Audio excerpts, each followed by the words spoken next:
¿Se imaginan dedicar toda una vida al servicio público y a la vez vivir con el miedo constante de perderlo todo de un día para otro? Pues esta no es una historia inventada, es la realidad de miles de personas en España.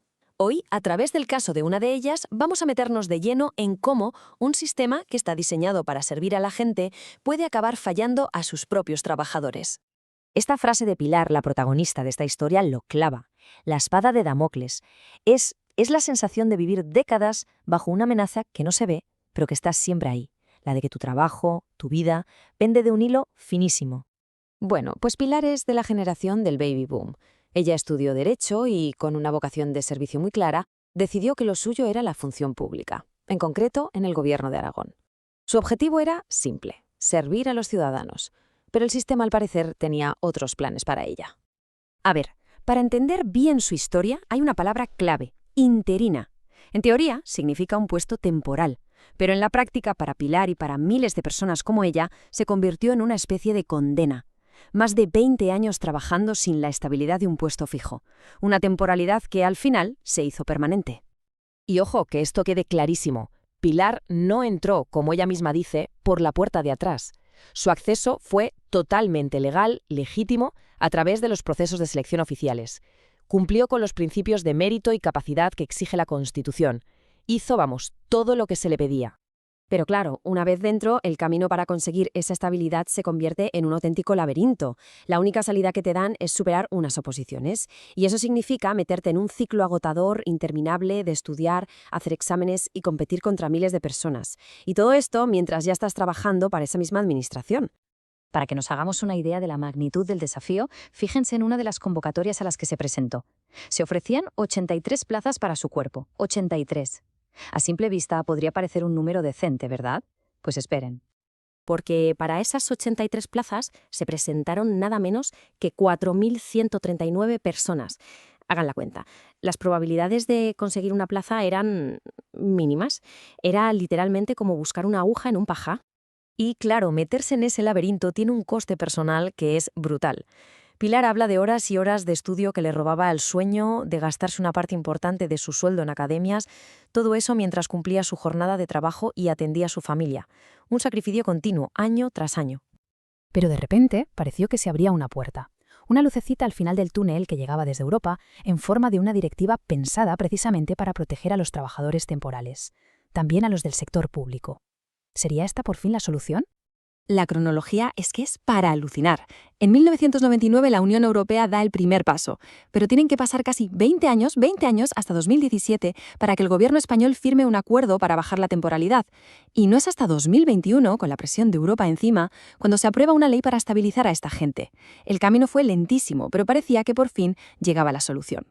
Pero aquí está la clave de todo el lío.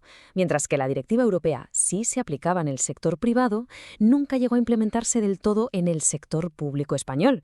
Se creó una brecha, un vacío legal tremendo que dejó a miles de trabajadores como Pilar totalmente desprotegidos.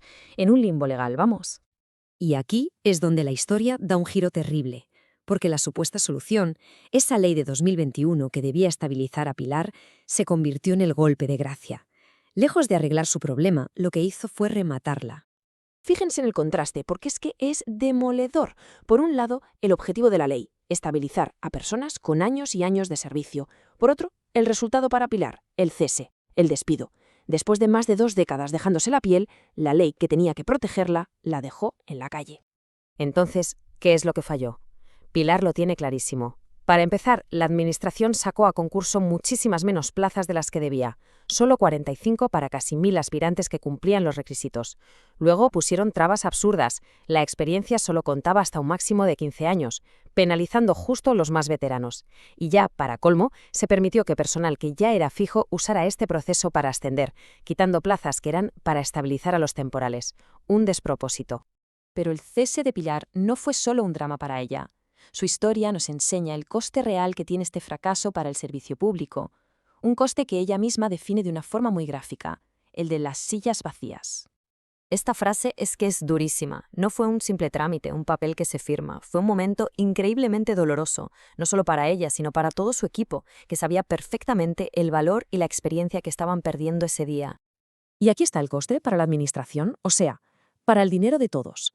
Se tiraron a la basura más de 20 años de conocimiento, de experiencia, de formación que hemos pagado entre todos. Un capital humano valiosísimo que simplemente se desechó. Y la paradoja final es que, según cuenta Pilar, su puesto nunca se cubrió. Sigue vacío. ¿Y eso en qué se traduce? Pues en más trabajo para sus antiguas compañeras y al final del todo en un peor servicio para los ciudadanos.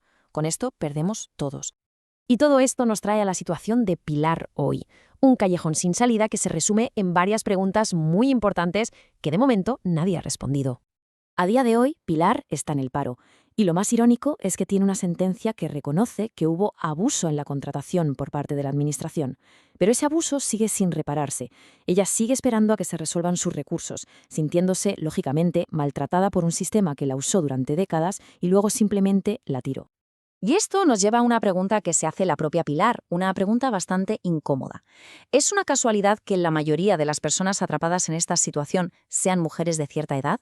Estamos viendo, además de un fallo del sistema, un problema de brecha de género y de edadismo.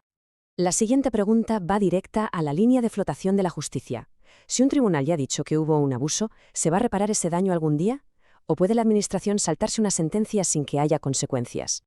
Y todo desemboca en la pregunta final, la más importante, la que convierte el caso de Pilar en un problema de país. ¿Por qué la directiva europea que protege a los trabajadores temporales parece que se frena en la frontera del sector público español? ¿Por qué, en la práctica, los empleados públicos aquí tienen menos derechos que sus compañeros en el resto de Europa? Una pregunta que de momento sigue en el aire.